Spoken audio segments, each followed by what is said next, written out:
The 7 simple steps to creating a no-nonsense news package is the most basic, straightforward way to build a professional story. It's simple, it's clean, and it works every time. Structuring a news package is a lot like writing a good essay. You start by saying what you're going to say, then you say it, and then you say what you've said. That same rhythm applies to broadcast storytelling, only instead of paragraphs, you build a news package with an intro, SOTs, bridges, and an outro. Step 1. The intro. Packages begin with an intro, usually done as a stand-up. In the intro, you want to answer 3 key questions. When did the event happen? Who did it? And what happened? The intro should be quick, clear, and give viewers just enough context to follow what comes next. Step 2. SOT number 1. The term SOT stands for sound on tape. It's a soundbite, a short 20 to 30-second maximum clip pulled from an interview. The first SOT is usually always the newsmaker speaking. Step 3. The first bridge. You need to connect that first SOT to the next one, and that's what's called a bridge. A bridge is the reporter's narration that links 2 SOTs together. Almost without exception, bridges are recorded as voiceovers, which means you won't be on camera. Instead, your narration will play over B-roll. This is why it's so important to film plenty of B-roll when you're covering an event. If you don't capture enough supporting footage, you won't have enough video to cover your bridges. Step 4. SOT number 2. Now it's time for the second soundbite. This could again be the newsmaker or maybe someone else who was involved in the event. The second SOT expands the story and adds another perspective. Step 5. The second bridge. Just like in the first bridge, the reporter steps back in with narration to build another bridge between SOTs. And again, this is usually a voiceover with B-roll video playing. Bridges don't have to be long. Often 1 or 2 sentences will do. But remember, no B-roll, no bridge.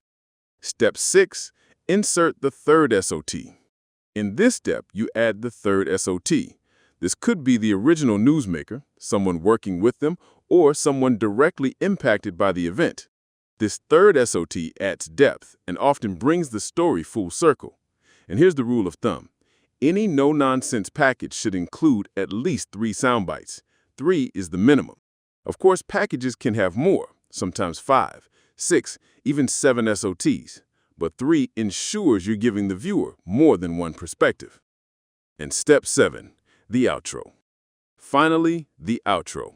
This is where the reporter comes back on camera or in voiceover to wrap things up.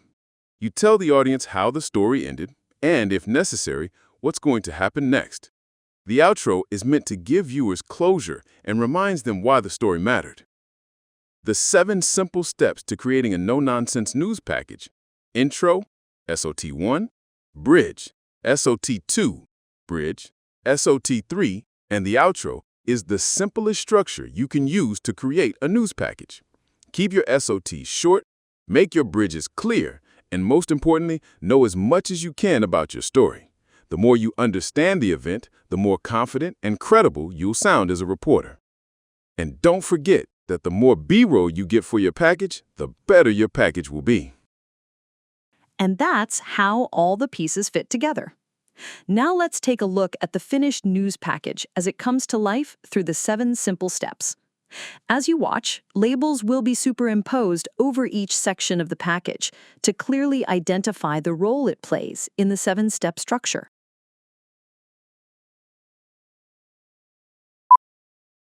Earlier this week, students in Mr. Bridges' engineering class at North Stafford High School were using toothpicks, glue, and candy gumdrops to build model bridges. My students are building suspension bridges that they designed on the computer. The only rule was that they had to make the bridges out of toothpicks, glue, and gumdrops. The idea behind this unique project is to help students better understand the concepts that are essential to pursuing engineering as a career. As they design and build their toothpick bridges, students are learning about structural integrity, weight distribution, and the importance of balance and symmetry in construction. They also gain first-hand experience with problem-solving, critical thinking, and teamwork skills that are just as important as the math and science behind the bridges. We do this all the time in this class, and it's just really fun. We build cool things, and then we destroy them. That is just so cool. I love this class. The bridges are tested for strength by attaching bricks to them until they break. The current record holder managed to support 17 bricks.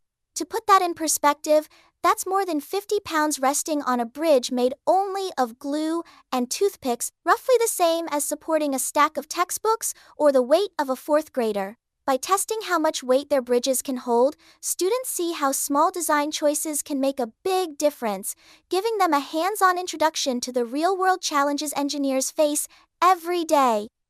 None of the toothpick bridges survived the ordeal.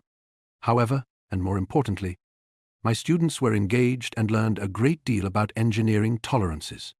Even though no one walked away with an intact bridge, everyone in the class agrees that the lesson was fun and that they learned a valuable lesson that they definitely won't forget.